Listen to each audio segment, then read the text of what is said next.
अपने निवास में विराजमान यतीन्द्र कुल तिलक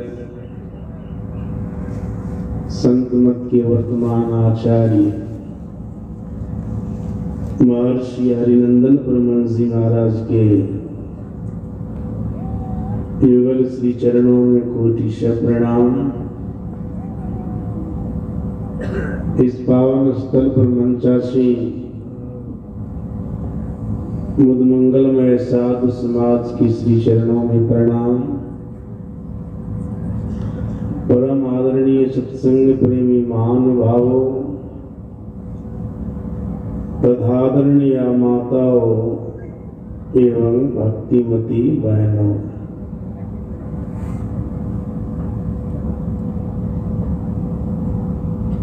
पाठ में आया था वेद भगवान कह रहे थे जीव के लिए अखंड सुख मान्य है।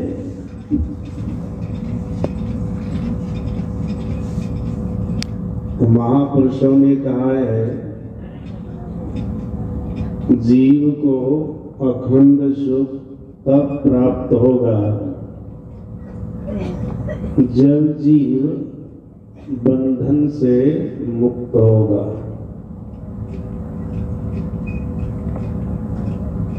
आप कहेंगे अखंड सुख किसे कहते हैं?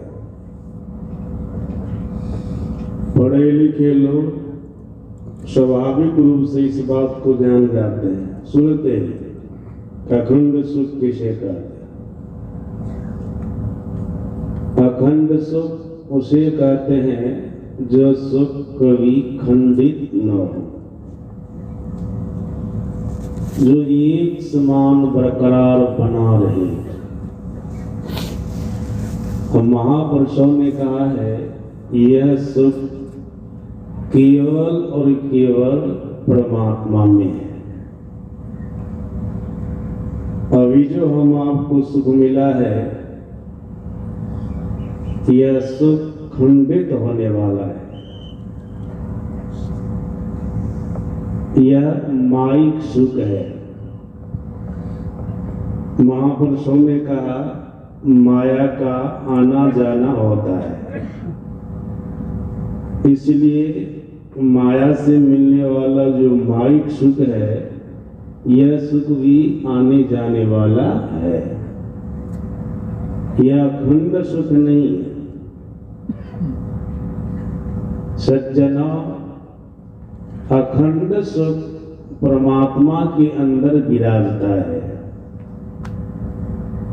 जब तक कोई अपने जीवन काल में परमात्मा को नहीं पावेगा, तब तक परमात्मा के अंदर में विराजने वाले अखंड सुख को नहीं पावेगा। और ये होगा कब?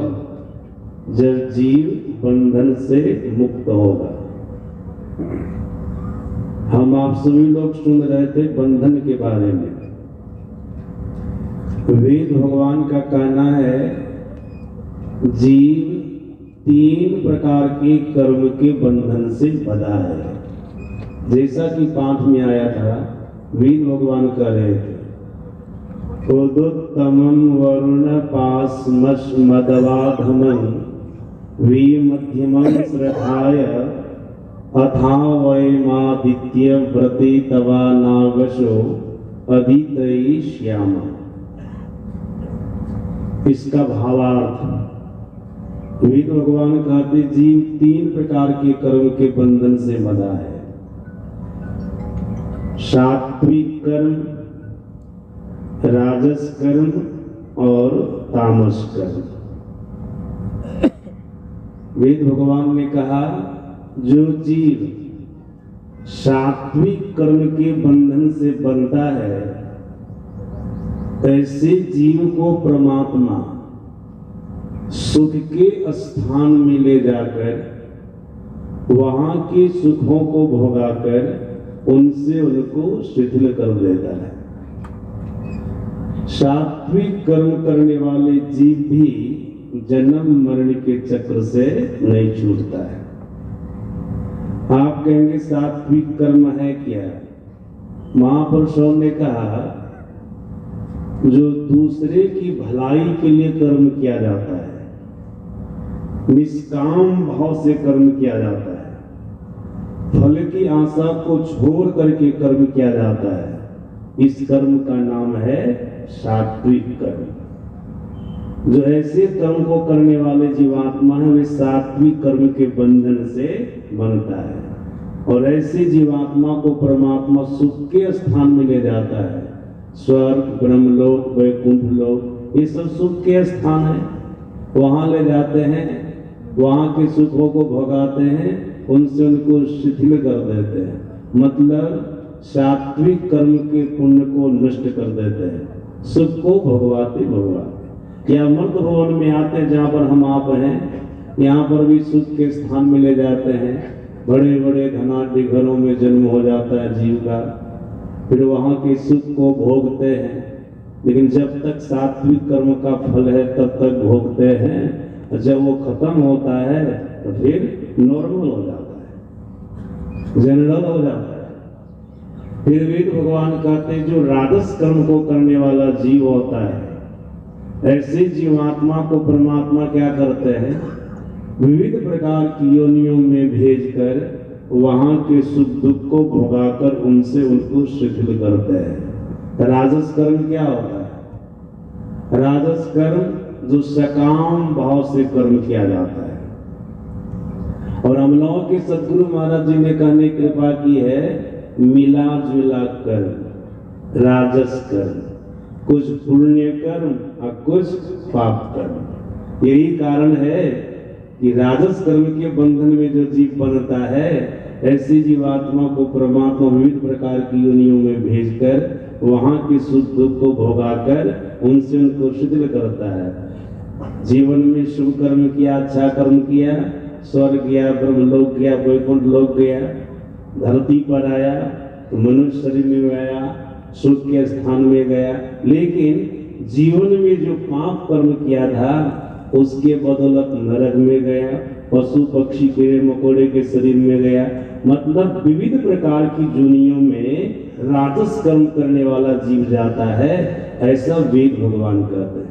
राजस कर्म करने वाला जीव कभी पाप कभी पुण्य सकाम भाव से कर्म करता है। जब जैसा जरूरत पड़ता तब तैसा कर लेता है। ये राजस कर्म है।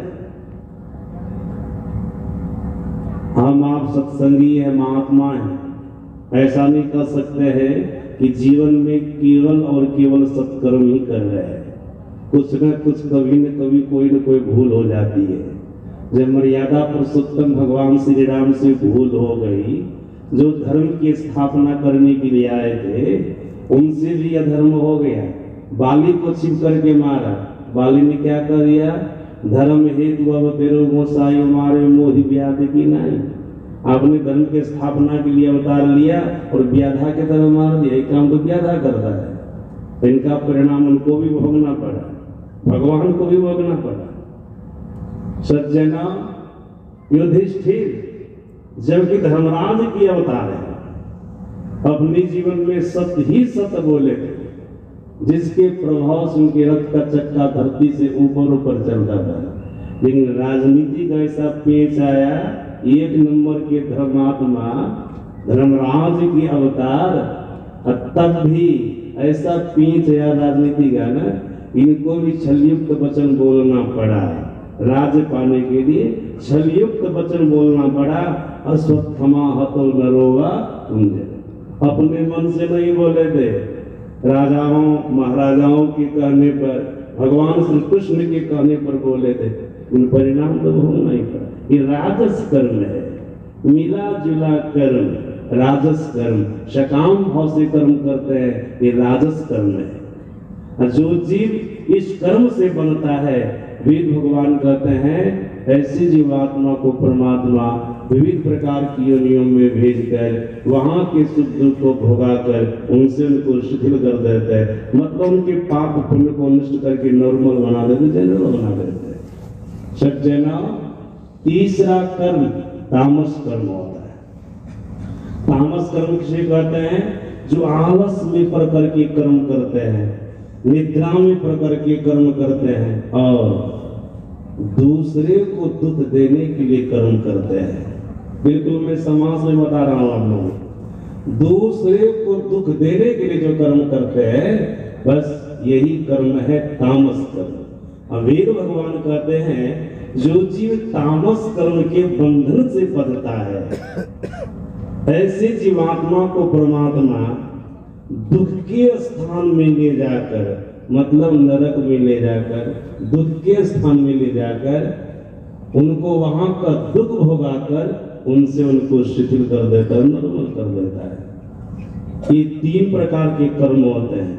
जब तक हम आप संसार में रहेंगे या कर्म क्षेत्र है, हम आपसे तीनों प्रकार में से किसी न किसी प्रकार का कर्म होता ही रहेगा, उससे हम बनते रहेंगे। वेद भगवान कहते हैं जो जिस प्रकार के कर्म के बंधन से बनता है, ऐसे जीवात्मा को परमात्मा उसी के अनुसार स्थान प्रदान करते हैं, सुख दुख प्रदान करते हैं। वेद भगवान कहते हैं जीव कर्म के बंधन से बंधा है। हम लोगों के सदगुरु महाराज जी को बड़ा अच्छा खुलासा कर दिया कर्म के संबंध में। गुरु महाराज जी ने क्या कहा? विविध भांति के कर्म जगत में जीवन घेरी फंसाता है, बाबा देवी कहे कर्म में ही सदगुरु गुरु ही बचाता है। जीव बहुत प्रकार के कर्म के बंधन से बंधा है।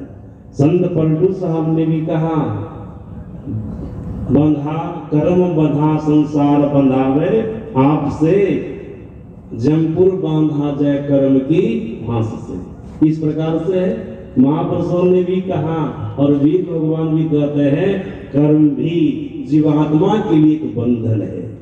कर्म और संत राधा स्वामी जी महाराज की वाणी में सुन रहे थे, जीव कितने प्रकार के कर्म के बंधन से बंधा है। पहले तो कहा जीव शरीर के बंधन से बंधा है, और बाद में कहा जीव संसार के बंधन से बंधा है। बंधे तुम गाढ़े बंधन आन, पहला बंधन पड़ा देह का, दूसर क्रिया जान। तीसर बंधन पुत्र विचारो, चौथा नाती मान, नाती के कहो नाती होवे तब को कौन ठीक है। ये सब बंधन है ना। जीव पहले शरीर के बंधन से बना, उसके बाद संसार के बंधन से बन गया। तो शरीर एक ही नहीं है। स्थूल शरीर को हम आप देखते हैं, स्थूल शरीर के अंदर सूक्ष्म शरीर है, उसके अंदर कारण शरीर है, उसके अंदर महाकारण शरीर है, उसके अंदर केवल शरीर। इतने शरीर से जीव बंधा है, इतने शरीर से जीव बंधा है। सज्जना इतना ही नहीं, जब आप मुक्तिकोपनिषद को पढ़ेंगे तो आपको पता चलेगा भगवान श्री राम ने हनुमान जी को कहा था जीव वासना के बंधन से बंधा है, बद्धो ही वासना बद्धो, जीव वासना के बंधन से बंधा है। और हम लोगों के सदगुरु महाराज जी सभी प्रकार के बंधनों को समेट करके एक बड़ा जबरदस्त बंधन का वर्णन किया है। सदगुरु महाराज जी ने कहा जीव माया के बंधन से बंधा है। बंधन याद रखिएगा बढ़िया से, बंधन में रहने वाला जीव कभी भी अखंड सुख को, शाश्वत सुख को, सनातन सुख को नहीं पा सकता है, स्थिर सुख को नहीं पा सकता है। सदगुरु महाराज जी कहते जीव माया के बंधन से बंधा है, मायाबद्ध जीव आवागमन के चक्र में पड़ा रहता है। इस प्रकार रहना जीव के सब दुखों का कारण है। इससे छुटकारा पाने के लिए सर्वेश्वर की भक्ति करनी चाहिए। सदगुरु महाराज जी कहते हैं जीव माया के बंधन से बंधा है, और जब तक जीव माया के बंधन से बंधा रहेगा तब तक जीव जन्म मरण के चक्र में पड़ा रहेगा। याद रखिएगा जीव जब से किसी प्रकार के शरीर में आता है, मतलब जन्म लेता है, किसी भी शरीर में आता है, जब तक उस शरीर का परित्याग नहीं करता है, छोड़ता नहीं है, उनके जीवन में अनेक प्रकार का दुख आता है। लेकिन हम लोग के सदगुरु महाराज जी ने कहने की कृपा की है सभी दुखों से बढ़ चढ़ करके कौन सा दुख है? आवागमन सम दुख दूजा है नहीं जग में कोई। सबसे बड़ा दुख है जन्मना और मरना। सज्जनों, जन्म के समय में हम आपको दुख हुआ, लेकिन हम आपको पता नहीं है। जब शरीर का परित्याग करेंगे बस मर जाएंगे तो फिर क्या पता चलेगा कि मरने के समय में कितना दुख हुआ। लेकिन इस बात का अनुभव संत महापुरुष को होता है। वे जानते हैं जीव को जन्म के समय में जब वो माता की पेट से बाहर आता है, किसी भी शरीर को लेकर के माता के पेट से बाहर आता है, बाहर आते समय बच्चा को कितना कष्ट होता है। संत महापुरुष को इस बात का पता है, इसलिए सदगुरु महाराज जी कहते हैं जीव को जन्मने के समय भारी कष्ट होता है जो माता के पेट से बाहर आता है। फिर मरने के समय जीव जब शरीर का परित्याग करता है उस समय जीव को भारी कष्ट होता है। सदगुरु महाराज जी को, महापुरुष को इस बात का पता है, इसलिए सदगुरु महाराज जी कहते हैं और संसार के महापुरुषों का ऐसा कहना है जन्मने के समय, मरने के समय जीव को भारी कष्ट होता है। जब तक शरीर धारण करता है अनेक प्रकार का दुख आता ही रहता है। जब तक माया के बंधन में रहेंगे, जन्म मरण के चक्र में पड़े रहेंगे, अन्यान प्रकार के दुखों को भोगते रहेंगे। चाहने पर भी हमको सुख मिल जाए, शांति मिल जाए, लेकिन सुख नहीं मिलता, शांति नहीं मिलती। देखते हैं ना संसार में कितनों किसी को कुछ सुख का साधन प्राप्त हो जाता है तो तृप्त हो पाता है? तृप्त नहीं हो पाता है। उनको सुख नहीं मिल सकता, उनको शांति नहीं मिल सकती। मतलब समास में समझ लीजिए बंधन में रहने वाले जीव को कभी सुख शांति मिलने वाली नहीं। उनको अखंड सुख नहीं मिल सकता, शाश्वत सुख नहीं मिल सकता। इसलिए महापुरुषों ने कहा बंधन से मुक्त होना चाहिए, बंधन से मुक्त होना चाहिए। एक उदाहरण से आप लोग बहुत बढ़िया से समझ लीजिएगा इस बात को। किसी व्यक्ति के हाथ पांव को बांधकर एसी कमरा में बंद कर दीजिए, संसार का भोग की सारी सामग्री उस रूम में रख दीजिए। शौचालय भी हो, भोजनालय भी हो, बाथरूम भी हो, खाने पीने की सारी सामग्री, वातानुकूलित कमरा है, लेकिन उसका हाथ को बांध करके किसी का भी उस कमरा में रख दीजिए। कहिए इस कमरा का आनंद आ रहा है ना? क्या कहेगा आनंद आ रहा है तो सब सुख का साधन, लेकिन वो कभी नहीं कर सकता कमरा का आनंद हमको आ रहा है। सज्जन उसी प्रकार से संसार में आप स्थूल संसार में पूरे संसार का मालिक बन जाइए, सूक्ष्म संसार में स्वर्ग ब्रह्म लोक वैकुंठ लोक का मालिक बन जाइए। महापुरुषों ने कहा यहाँ तक का मालिक बन जाने पर भी जीव बंधन के अंदर में बंधा रहता है, और वहां तक के सुख को पा लेने पर भी इनको सुख शांति का एहसास नहीं होता है। इनके अंदर में और तृप्ति बनी ही रहती है, इनके अंदर में तृप्ति नहीं आती है। उनको होता और कोई सुख मिलता, और कोई सुख मिलता, और कोई सुख मिलता तो अच्छा होता। सज्जना, इसी के लिए को स्वामी तुलसीदास जी महाराज ने कहा भी है, धनहीन के धनवान सुखी, धनवान के सुख राजा को भारी, राजा के चक्रवर्ती सुखी, चक्रवर्ती के सुख इंद्र को भारी, इंद्र के चतुरानंद सुखी, चतुरानंद के सुख विष्णु को भारी, और तुलसीदास बिचारी के हरि भक्ति बिना सब जीव दुखारी। वहां तक के लोग को प्राप्त कर लेने पर भी जीव दुखारी रहता, कारण और सुख पाने की इच्छा रहती है। और जहां पर इच्छा है, संसारिक कामनाएं हैं, क्या वो आदमी सुखी हो सकता है? काम अक्षत सुख सपने हो ना, कामना के रहते, इच्छा के रहते कोई सुखी नहीं हो सकते। इच्छा भी, वासना भी, संसारिक वासना, संसारिक इच्छा भी जीव के लिए बहुत बड़ा जबरदस्त बंधन है। इच्छा के रहते कोई सुखी नहीं हो सकते। राम भजन बिनु मिटहि कामा, जब तक कोई राम अर्थात परमात्मा का भजन नहीं करेंगे, परमात्मा की भक्ति नहीं करेंगे, तब तक कामना का नाश नहीं होगा, बंधन का नाश नहीं होगा। सज्जना, अब हम परमात्मा की भक्ति कैसे करें, ईश्वर की भक्ति कैसे करें? सदगुरु महाराज जी कितना अच्छा खुलासा किया था कि ईश्वर की भक्ति किन साधनों से करनी चाहिए, जिससे जीव सभी प्रकार के बंधनों से मुक्त होकर के नित्य सुख को, अखंड सुख को पावेगा। सदगुरु महाराज जी ने करने कृपा की, 4 साधन से ईश्वर परमात्मा की भक्ति करनी चाहिए। मानस जप, मानस ध्यान, दृष्टि साधन और सुरत शब्द योग के द्वारा सर्वेश्वर की भक्ति करनी चाहिए। सदगुरु महाराज जी कहते हैं 4 साधनों से परमात्मा की भक्ति हो सकती है, और इन्हीं से सभी प्रकार के बंधनों से मुक्त होकर के जीव नित्य सुख को, अखंड सुख को पा सकता है। सज्जना, भक्ति की युक्ति आपको सच्चे सदगुरु से जाननी होगी। तो मानस जप क्या है? गुरु के द्वारा जो आपको मंत्र मिलेगा उसको मन ही मन जपिए, यही मानस जप है। मानस ध्यान, ये क्या है? मंत्र से संबंधित रूप का ध्यान कीजिए, यही मानस ध्यान है। और हम लोग के सदगुरु महाराज जी ने कहा, मंत्र का जाप करने से पाप राशि का नाश होता है, और रूप का ध्यान करने से विकार का नाश होता है। सतगुरु सतगुरु मित ही पुकारत, सीजत पाप समूह रहे, और सतगुरु रूप ही में धारत, काम क्रोध मद लोभ दे। मानस जप और मानस ध्यान करने से ये फल और बहुत सारे फल, हृदय सिद्धि की प्राप्ति होगी। उसके बाद दृष्टियोग का साधन कीजिए। हम आपको 2 आंखें हैं, दोनों आंखों में देखने की शक्ति है।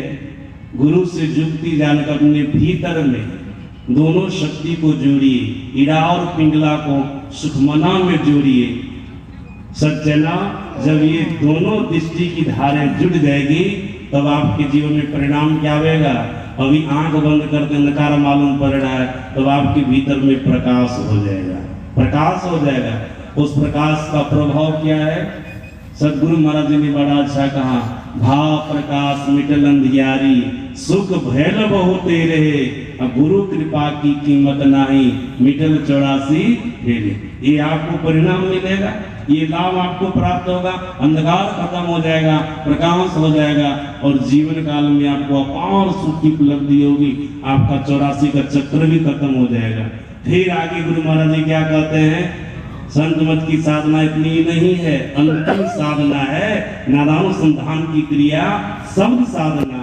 सज्जना, जब आप शब्द साधना करेंगे, प्रकाश में प्रतिष्ठित होकर के शब्द की साधना करेंगे, तब क्या होगा?